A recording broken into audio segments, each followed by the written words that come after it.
Using the backdrop 3D printed in my last video, I'll show you how I shoot product photos that look great with a few easy tricks you won't want to miss. Welcome. We've already done this morning's clearing, so it's roughly about 11 AM.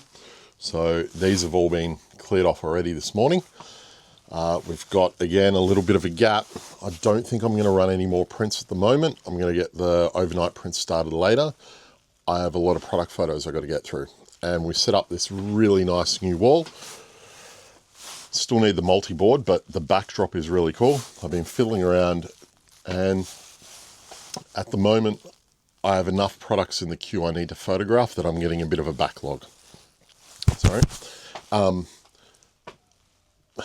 guessing a lot of people actually, well, I don't know if a lot, but I'm guessing a few of you fall into this, where you print a lot of products, but it actually takes a lot of time to get good photos, write the listings, get the products online on your Shopify, on your Etsy's, on your Amazon, your eBay, wherever you're selling all these places. So yeah, I think a lot of people hit that hurdle. I'm also one of them. I tend to get a few products ahead when really I'd like a workflow that is killing it every time. You know, like product comes off, product's photographed, product's up. But sometimes you just jump into the next one because you're like, hey, I want to see this as well. So yeah, there's a few products in the pipeline with Easter coming. There's a couple I need to get out now. Most of the Easter stuff's online. I've got 2 more I've got to get online, and that's it. I actually wanted these ones online a couple of weeks ago, but I put other ones up. I don't like being closer than a month to the event. I like to have things a couple of months in advance. So I did get the other products up in time, but these ones were just left over. I hit a couple of hurdles with them. So photograph these, get these online, photograph a few other items, get them online, and then continue.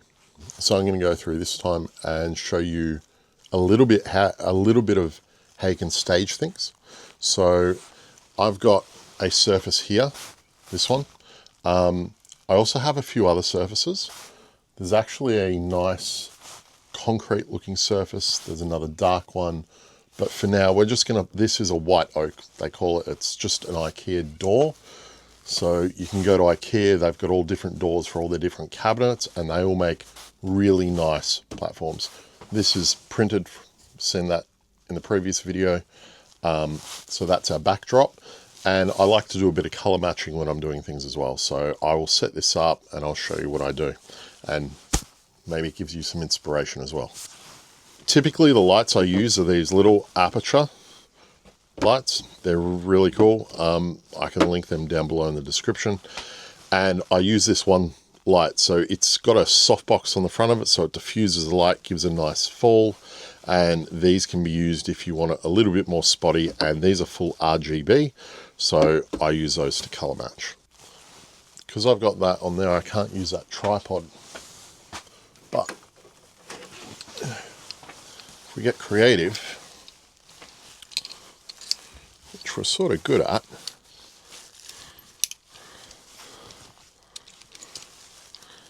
if we get creative, we'll just put this on here.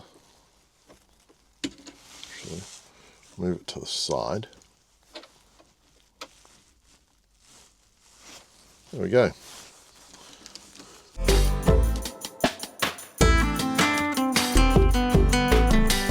Just sort of, let me just drop the phone in there. So let's get our phone.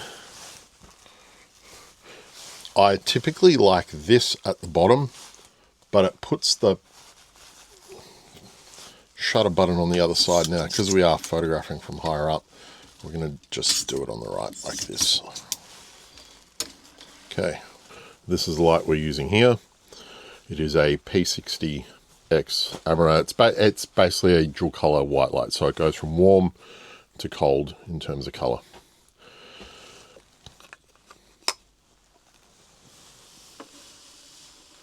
So we can see the front, but we also want to show the back of the product because it looks nice the way it illuminates against the ears.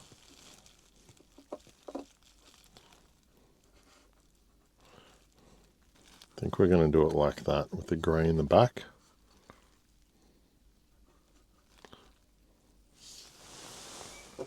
because it squares it. So what we're trying to do is we're trying to make sure when we cut down to a square perspective later that we're in the right area.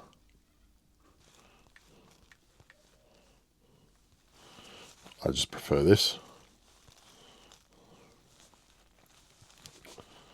Okay, so you can see as I move my finger, the light is responding and it does different colors. Okay, so we're going to get this, we're going to pop it behind, under here. So we're not aiming it at the back, we've pushed it underneath and we're aiming it up, so it's getting some diffused light. So if I just bring that up, you can see it there. All right, now the next thing on this iPad is we have a color picker and it uses the camera. So we take this and we aim it at the surface. We try and find, it's a pale, and there we go. You can see the pink in the background is very similar to here. Come on, there we go. And typically I have it at 5500 for the daylight rating. Having so much light in the foreground, it's blown out all the color in the back, as you can see. And we can look in the photo here and we can see it looks good, but there's no color in the back. So I'm going to drop this down to probably about 20%. I think about 20% we'll start to get, yep, we can just see there's that hue in the background starting. You can see just by moving this around, I can cast the shadows. So like you would in some of the AI photo apps, you can just do it here yourself. You can really get that shadow where you want it to sit. But I'm thinking this, that because it is a mood setting, because they are tea candles, I'm feeling like I like the contrast, and I feel like that contrast is going to stand out far more than a normal white background photo. So let's touch there, let's take a photo, let's have a look. It's actually not bad. That's the fuzzy skin, we've got detail in it. That's actually really good. Got that nice bokeh, the blood in the background. Now we could increase the intensity of the backdrop. So it's called saturation. And I'll increase it on the iPad now. And if you look in the background there, I'll just, you can see it changing color. So this is where we were. And we can, we'll just bump it up a bit. It's a little bit pinker in the background.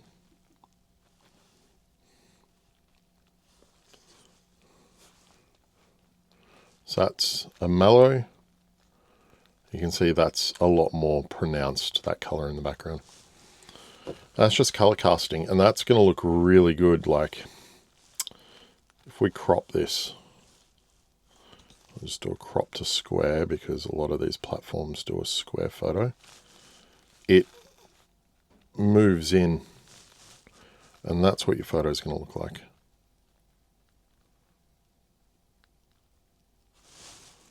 So I'm happy with that. I think that's quite nice. Part of this is taking more photos and taking a video. So the video, you've got a couple of options. You can either achieve the video with just as it is, flickering, or you can actually show putting the candles in. Personally, I think people like the secondary version. I'll move that backdrop. Oh no. What did we? Yeah, we just spilt stuff. That's not very good.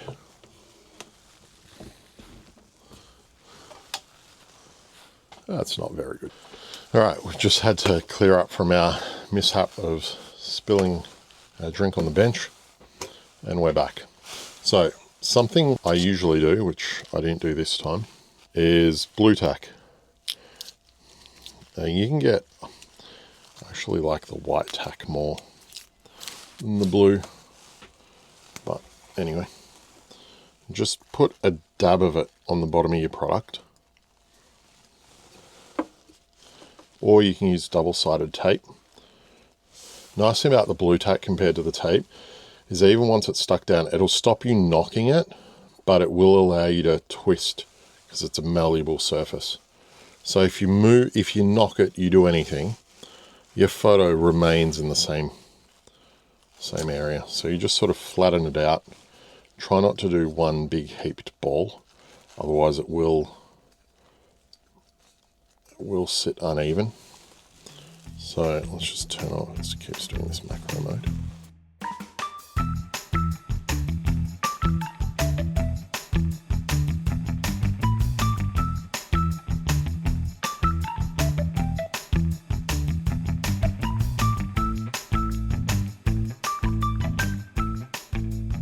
And the rest of the photos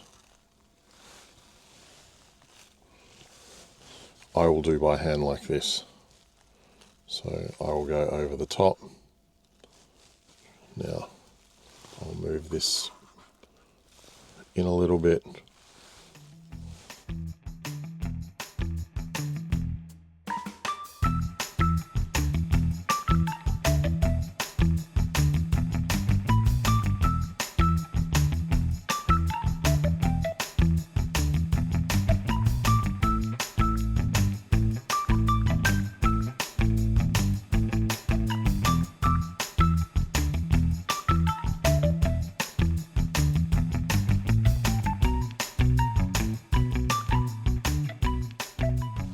Hopefully that's been somewhat helpful.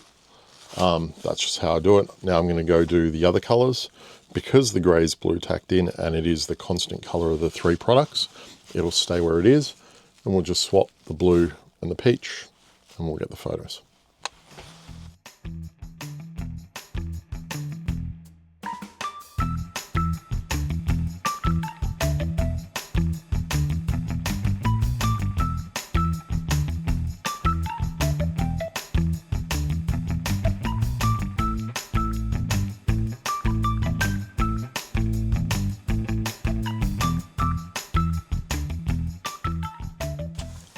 All right, there we go. 3 products photographed. We'll put them up and then we've got a few more to photograph. Video, we're running prints, testing new colors, setting up a slick magnet tool, and hitting a snag with our latest 3D puzzle.